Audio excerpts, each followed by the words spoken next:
Glândula salivar. O que a gente tem de patologia de glândula salivar? A primeira questão é assim, nós vamos falar da patologia inflamatória e de alterações no desenvolvimento, na estrutura da glândula. Se a gente considerar a patologia tumoral de glândulas salivares, ela é gigantesca. A patologia salivar de glândula salivar ela é tão grande, ela é tão variada, que os patologistas fazem ela, como a gente diz, de livro aberto. Se o cara identifica que é um tumor de glândula salivar, ele tem que abrir livro para classificar e conseguir dar nome e sobrenome. Por que isso acontece? Porque a população celular ela é muito diversa. Você tem ácido mucoso, ácido seroso, célula mioepitelial por fora dos ácidos aqui para fazer a contratura, ducto estriado, ducto intercalado, ducto excretor. E ainda tem a parte de estroma da glândula salivar, tecido conjuntivo fibroso, vasos, nervos. Então é muita gente. E é claro que você vai poder sempre ter tumores se originando dessas diferentes populações celulares que formam a glândula salivar. Então, a grosso modo, aumentos de volumes nodulares, indolores em glândulas salivares, sempre a suspeita é de tumor. Hoje, as glândulas salivares maiores, elas devem ser operadas pelo cirurgião de cabeça e pescoço, elas foram tiradas dentro da área de atuação da cirurgia bucomaxilofacial. E esses casos com suspeita de tumores, a conduta, então, usualmente, é uma biópsia transoperatória por congelação, que tem que fazer um acesso grande para chegar no tumor, então aborta, tira um fragmento, o patologista faz a congelação, determina se isso é maligno ou benigno, e aí a cirurgia segue de acordo com essa avaliação preliminar sobre a natureza da lesão. No caso dos tumores benignos em glândulas menores, principalmente lábio superior, que é a localização que mais aparece, os adenomas pleomórficos, aí sim a nossa área de atuação, o palato também, duro e mole, esses tumores a gente trata. Mas tumor maligno, aí independente de ser glândula salivar ou não, tumor maligno também tem que ser tratado por médico. Então, se a nossa biópsia daquela glândula salivar resultar em tumor maligno, a continuidade do tratamento é feita pelo cirurgião oncológico. Bom, a patologia mais frequente de glândula salivar é o mucocele, e o mucocele corresponde então a uma lesão, um trauma no ducto excretor da glândula. Ela não consegue mais excretar a saliva regularmente para a boca. Um pouco dessa saliva fica colecionada ao redor dela no tecido conjuntivo fibroso. Um pouco dessa saliva acaba sendo reabsorvida. E essa saliva que fica ali no conjuntivo, ela acaba induzindo uma reação inflamatória, forma uma cápsula fibrosa no entorno dela, e você vai encontrar muita célula que cai para dentro da cavidade, muita célula inflamatória. Mas normalmente eles não doem, são lesões assintomáticas, você só percebe o aumento de volume nodular. Tem uma discussão assim acadêmica, né, dos patologistas se você vai chamar assim de fenômeno de retenção salivar ou se você vai chamar de cisto de retenção salivar. Para chamar de cisto, você teria que ter um epitélio atapetando essa cavidade cheia de saliva por causa da definição de cisto, que é uma cavidade total ou parcialmente revestida por epitélio. Se você não tem esse epitélio, só tem a cápsula fibrosa, aí seria um fenômeno de retenção salivar. Na prática, os dois são chamados de mucocele, muito mais fácil, muito mais simples. Então, eles podem ter a coloração da mucosa. Se eles são mais superficiais, eles podem ter um tom azulado. Às vezes, isso tem história de perfurações, esvazia e recidiva, porque quando cicatriza a área da perfuração, aquele ducto não vai conseguir formar novamente, e aí a lesão vai recidivar. E às vezes o paciente tem uma história de não ter episódios de recorrência, de ter um episódio ali que ele mordeu e depois apareceu o mucocele. E aqui a gente vê a translucidez da cápsula e se percebe que o conteúdo é líquido. Lesões mais profundas, então isso é flácido, é fácil de ser manipulado, também é uma cirurgia bem interessante, bem legal de fazer. Aqui, quando já sofreu vários traumatismos, então ele pode ter esse aspecto um pouco mais esbranquiçado na superfície, que é a ceratose, por ter passado já por vários processos cicatriciais aqui. Botãozinho anestésico, Existem basicamente duas técnicas. Uma você vai fazer uma elipse por sobre a lesão, uma você vai incisar em uma das bordas da lesão e vai dissecar aquela mucosa que está recobrindo. Você pode usar indistintamente as duas técnicas, use aquela que você dominar melhor, ou use às vezes uma, às vezes outra. Essa técnica que você faz uma incisão única exige mais habilidade, é um pouco mais difícil, se a lesão é mais superficial. Se a lesão é mais profunda, não faz muita diferença. A questão é que quando você remove a cápsula, todas as glândulas salivares que vão apresentar ou que vão aparecer abaixo dessa área do mucocélio, elas precisam ser removidas. E você não sabe qual delas que está induzindo o mucocélio.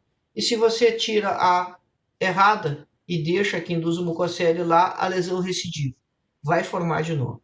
E é sempre muito chato quando acontece recidivas de lesões e eventualmente tem que operar de novo o paciente por causa de uma recidiva. Mas está sujeito, acontece.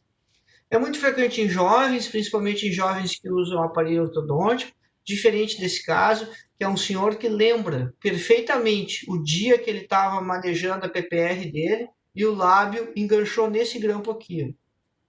E poucos dias depois, 2 dias depois que ele machucou com o grampo da prótese, apareceu, como o paciente mesmo descreveu, essa bolha no lábio. Segunda localização mais frequente dos mucocélios é o ventre da língua. Às vezes você tem lesões de volume mais significativo aqui, como essa, e aí você pode optar por uma outra técnica, que é a micromarsupialização. E é importante lembrar que aqui, além das glândulas acessórias, você tem uma glândula salivar na ponta da língua, no ventre. Essa situação clínica é a situação que vocês precisam estar antenados. Porque num primeiro momento isso não parece um mucocélio. E se você operar isso como sendo um fibroma, uma hiperplasia fibrosa, ou uma outra lesão que acontece em língua, que é o tumor de células granulares, é absolutamente benigno também, você vai deixar a glândula e aí vai recidivar. Então, atenção com esses nódulos aqui no ventre da língua, porque às vezes eles não parecem com a forma clássica dos mucocélios, mas são mucocélios, e essa é a segunda localização mais frequente, depois do lábio. Outro caso como esse aqui, que inclusive lembra um papiloma, e esse então está bem relacionado com a posição das glândulas aqui de Blading-Moon, divulsiona um pouco mais o plano aqui, abre um pouquinho mais a mucosa para investigar essa possível relação com a glândula ali. Feita a remoção, feita a sutura, pontos isolados. Bom, quando você tem um mucocélio acontecendo no assoalho bucal, quer seja por uma glândula acessória ou pela glândula sublingual, e tem esse aumento de volume significativo aqui no assoalho da boca e no ventre da língua, é que nós chamamos de rânula. Foi outra circunstância onde um iluminado viu o paciente com uma rânula falando e aquela rânula movimentando ali, e o cara achou isso parecido com os movimentos abdominais da rã quando ela respira. Os caras são fantásticos, né? Os caras se puxam. O cara olhou para a língua do cara e achou parecido com a barriga do sapo. Mas tudo bem. E aí ficou o nome de rânula. Do ponto de vista microscópico, você vê a glândula salivar acessória aqui, toda essa área aqui é a glândula acessória, com os ácidos, os ductozinhos, e infiltrado inflamatório crônico, e aqui a área da cápsula, isso aqui é a saliva, a cápsula está aqui em cima, com muita célula inflamatória que acaba caindo aí para dentro. Outra situação que acontece então nas glândulas é a formação de cálculo, chamada de cialolitíase. A glândula mais frequente onde isso acontece é a sublingual, porque o ducto é longo, sinuoso e a saliva segue um fluxo antigravitacional. Primeiro forma um tampão mucoso, que é resultado da descamação das células do próprio ducto e da própria glândula, e aí esse tampão se envolve com a saliva, e depois que você tiver o primeiro íon mineral depositado ali, o resto vai por aposição e forma o cialolito, forma o cálculo. Então, cialolitíase é a doença toda, cialolito é exclusivamente o cálculo. Quando isso está perto da saída do ducto, que é muito fácil fazer a remoção cirúrgica, faça um reparo posterior com fio de sutura no ducto, em massa, fechando o ducto, para não correr o risco de quando você for manipular isso aqui, você acabar empurrando esse cálculo para dentro da glândula e piorando tremendamente mais o procedimento, ou complicando uma coisa que era simples. Você pode também tentar que o paciente expulse isso com consumo de substâncias ácidas, suco de limão, babalu de maracujá por alguns dias, mas acontece que como isso aqui obstrui a saída do ducto, perto do horário das refeições, o paciente costuma ter muita dor e às vezes até aumenta o volume na glândula por causa da retenção salivar. Então é um negócio meio desconfortável você tentar induzir a expulsão do cálculo, e porque isso vai provocar muita dor e desconforto. Se essa for a sua opção, isso aí é um procedimento de 10 minutos, às vezes dura só 2. E às vezes só no pegar com a pinça ele já é expulso. Mas às vezes você tem que abrir ali, de secar um pouquinho, dependendo do volume dele. Aqui outro, então essa cor amarelada aqui, endurecida, é clássica. Aqui você vê um aumento de volume e às vezes a cialolitíase pode induzir uma cialoadenite. Você pode ter uma alteração inflamatória, infecciosa na glândula, justamente induzido pelos cálculos aqui pela retenção salivar. E quando a gente removeu o cálculo, aqui está o reparo que eu comentei com vocês, drenou pus já no entorno do cálculo ali. E essa eram 3. O exame de escolha para essas situações é uma radiografia oclusal, né? Cada vez mais difícil conseguir onde se faça uma radiografia oclusal, mas na maioria dos casos esse diagnóstico é clínico, vocês examinando, palpando, conseguem confirmar que tem um cialolito ali. Mas se vocês querem sofisticar mais o processo diagnóstico, solicita uma ultrassonografia. E para esses casos de assoalho da boca, como eu disse, clinicamente você percebe isso. A ultrassonografia ela é muito mais importante quando você está investigando o cialolito dentro da glândula, porque aí você talvez não consiga vê-lo ou palpá-lo. E aí você quer sofisticar ainda mais isso, Conibin. Aparece na Conibin. Então, se o caso está enrolado, está enroscado, considere a realização de uma Conibin que vai ser possível identificar o cialolito. Aqui a ecografia. Claro que isso aqui foi marcado pelo médico que fez o exame, pelo ecografista, né? Nesse chuvisqueiro todo aqui, ninguém percebe a anatomia, vale o laudo que o cara descreveu. Aqui na radiografia oclusal, imagem mais posterior, quando o cálculo está dentro da glândula, é possível vê-lo na radiografia panorâmica, mas só quando ele está dentro da glândula, porque se ele está no ducto, ele sai da área de foco, e ainda, além de sair da área de foco, ele fica sobreposto ao corpo da mandíbula e aos dentes, fica impossível de ver. Mas se ele está dentro da glândula, ele aparece na panorâmica também. E aqui feita a remoção da glândula e do cialolito. Bom, uma outra situação que envolve glândula salivar é a síndrome de Sjögren, dá para chamar de Sjögren também, mas por favor, né, falem certo, síndrome de Sjögren. O que acontece? Xerostomia, xeroftalmia é uma doença autoimune associada. A xerostomia e a xeroftalmia, elas acontecem por uma infiltração de linfócitos nas glândulas salivares e lacrimais. A gente não sabe a etiopatogenia do processo, a gente sabe que isso acontece, mas por que as glândulas são infiltradas por esses linfócitos, a gente não sabe que é um mecanismo autoimune, e vem uma terceira questão no pacote, que é uma doença autoimune associada que normalmente é a artrite reumatoide. Não é uma exclusividade, mas normalmente a terceira situação é a artrite reumatoide. Então, estabelecer o diagnóstico da síndrome às vezes é complicado, se baseia muito na situação clínica. A gente percebe a secura aqui da língua, mas a gente não consegue fotografar a xerostomia, né? Isso o paciente vai referir. Existem exames para teste de fluxo salivar, mas com a conversa, a anamnese, exame físico, é possível perceber essas alterações. E aqui o arqueamento dos dedos, típico da artrite reumatoide. E a questão da secura do olho também. Então, um exame complementar importante, você pode solicitar os antígenos, né, SSA e SSB, para a pesquisa da síndrome de Sjögren, mais um dado. E outro dado importante é determinar essa infiltração dos linfócitos nas glândulas salivares. E fazer biópsia de glândula salivar acessória é extremamente simples, porque com uma pequena incisão no lábio inferior, você consegue remover 2, 3 glândulazinhas. Vê bem, esse infiltrado ele é generalizado. Então você pode pegar aleatoriamente qualquer glândula salivar que isso vai ser identificado. Você pode fazer essa biópsia na parótida, se quiser. Vai mostrar o mesmo tipo de infiltração que qualquer uma dessas glândulas aqui do lado. E aí então remove 1, 2, 3 aqui que apareceram na incisão, uma incisão superficial, botãozinho anestésico, sutura, aproveitamos aqui e tiramos 2. e vai para o exame histopatológico, e aí o patologista vai tentar enxergar isso aqui, ó. Aqui você vê o ducto de uma glândula, você tem dificuldade de perceber os ácidos, porque aqui está muito infiltrado.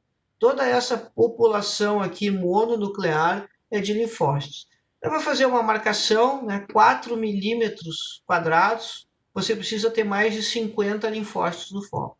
Então, aqui tem bem mais que isso, né? Quanto mais, né, óbvio, melhor para o diagnóstico conclusivo da síndrome de CIE. Aí, normalmente, esses pacientes são manejados por reumatologista, mas eles precisam dos nossos cuidados, porque eles acabam tendo muitas alterações de mucosa. Saliva artificial, agora mais recentemente é chamado de hidratante oral. O uso de hidratante oral, que é a saliva artificial, ajuda tremendamente o paciente também a ter mais conforto. E uma situação um pouco mais rara, mais difícil de acontecer, é a tal de cialoadenose. O que é a cialoadenose? Uma tumefação assintomática, especialmente na paróstase, costuma ser bilateral, né? Há normalmente um problema sistêmico associado, como a diabetes, o alcoolismo, a desnutrição, a bulimia. Isso acontece por causa de uma desregulação da inervação autônoma dos ácidos salivares, produzindo um ciclo secretor intracelular anômalo que resulta nesse aumento de volume. Às vezes é uma queixa que o paciente tem de que está crescendo o lado da face. Tem que estabelecer vários diagnósticos diferenciais aqui, com hipertrofia de masseter, o próprio envelhecimento do paciente, depósitos de gordura. A ultrassonografia ela pode auxiliar no diagnóstico diferencial dessas situações, e a cialografia é um exame que pode ajudar tremendamente também no diagnóstico diferencial. A questão é que a cialografia é um exame cada vez mais difícil de ser encontrado e de ser realizado. A cialografia consiste na injeção de um contraste iodado através do ducto excretor da glândula. Então, vê bem, para o técnico radiologista fazer isso, ele precisa ter treinamento, ele saber a técnica. Porque não é como você fazer uma injeção convencional. Você precisa injetar esse contraste, um cateterzinho bem fininho, no ducto da glândula, para que ele se distribua, ele faça o fluxo inverso da saliva. Aí, quando você injeta esse contraste para dentro da parótide, para dentro da submandibular, você faz incidências radiográficas convencionais, faz radiografias da face. E aí, então, o que isso vai te mostrar? Isso vai te mostrar a maneira como o contraste vai se distribuir ali e como está o sistema ductal da glândula. Então, quando os ductos estão preservados, esse contraste vai se distribuir, e aí, de novo, as comparações, né, dos caras que são inspirados, esse contraste vai se distribuir como se fosse uma árvore no outono, né? Imagina um plátano que perdeu todas as folhas e fica o tronco com aquela galharia. Então esse é o aspecto de uma árvore no outono. E isso denota, né, a árvore sem folhas, isso denota que os ductos estão perfeitos. Na síndrome de Sjögren isso não acontece. O contraste acaba se distribuindo como que formando bolas de algodão, assim, de uma forma mais aglomerada, não tão difusa. E na cialoadenite, quer dizer, depois que passou por vários episódios infecciosos na glândula, a cialoadenite crônica recidivante, você não consegue a distribuição do contraste, porque o sistema ductal ele está todo ele destruído.